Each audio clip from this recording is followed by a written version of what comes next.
Charlotte Flair just made it very clear, she's not slowing down, and the internet? Lost its mind. While Tiffany Stratton was rising, while new stars were breaking through, and while fans were begging for something fresh, Charlotte Flair quietly healed up from one of the worst injuries of her career. ACL, MCL, meniscus, completely torn. The kind of injury that would sideline most for over a year. But not Charlotte. Because now, she's back. And just like clockwork, she's right back where she always ends up, the main event of WrestleMania. But this time, fans aren't cheering. They're booing, they're ranting, they're questioning everything. Not just why she's back, but why WWE insists on pushing her again. Let's get into it.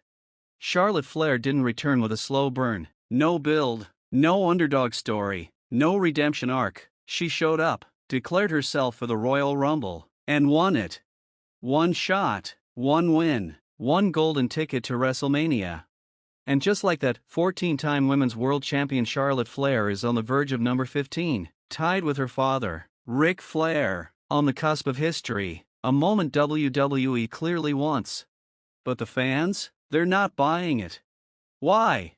Because we've seen this story before, over and over, and while Charlotte's resume is undeniable, there's a growing section of the WWE Universe that's just tired. Tired of the same names, tired of the same booking, tired of WWE pulling the same move every time WrestleMania rolls around. And Charlotte knows it.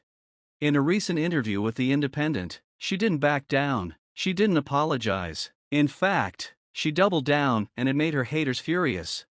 Her exact words? "I don't plan on slowing down, that's not why I came back. I haven't held that title yet, it's still something new. So is the Women's World title. I was the inaugural Raw Women's Champion. These titles match my DNA. Every time one of those is raised, it affects me. I haven't slowed down, that's not why I came back." Let that sink in. She's not here to play a part-time legend. She's not here to take a back seat. She wants the title. She wants the spotlight. And she's saying it with her chest. And that's exactly why people are pissed. Because this isn't about ability anymore. It's about perception. And the perception is this: Charlotte Flair doesn't earn opportunities, she inherits them. Is that fair? That depends on who you ask. Some fans say she's overrated, that her promos don't hit, that her TV matches are formulaic, that her PPV matches are carried by her opponents, and, of course, the big one, that her last name is the only reason she's gotten this far. Others, they see the numbers, they see the analytics WWE doesn't always share publicly: ticket sales, Google Trends, social media traction, and from a business standpoint, Charlotte delivers. That's the disconnect. To a lot of fans, Charlotte represents the system, the establishment, the machine WWE refuses to unplug. To WWE, she's reliable, she's proven, she's the closest thing they have to a John Cena-level figure in the women's division. And whether you love her or hate her, you're watching her. Which, by the way, is the entire point. That's the secret. Wrestling isn't about whether you like someone, it's about whether you react to them, and Charlotte Flair always gets a reaction. Cheer, boo, shout at your screen, it all counts. Back in the day, fans lived and died by the babyface heel dynamic. You wanted the good guy to win, you wanted the villain to suffer. That's how wrestling was built. Charlotte, she breaks that. Because she's not just a babyface or a heel, she's a heat magnet, someone you love to hate, someone you can't stop talking about, even if all you do is complain about her. And WWE, they love that. That's why she's back, that's why she's in the WrestleMania title picture, because no one else generates the kind of debate she does. And it's not just fans, the locker room feels it too. There's this unspoken energy every time Charlotte returns, a shift, a recalibration. Everyone knows the pecking order gets adjusted, storylines change, title plans are rewritten, and like it or not, Charlotte is almost always at the center of it. But this time, something's different. Because the woman she's facing at WrestleMania isn't just another contender, it's Tiffany Stratton, a breakout star with real momentum, a fresh look, and a fanbase that wants to see her succeed. And WWE, they're not dumb, they see that too. So what did they do? They called an audible.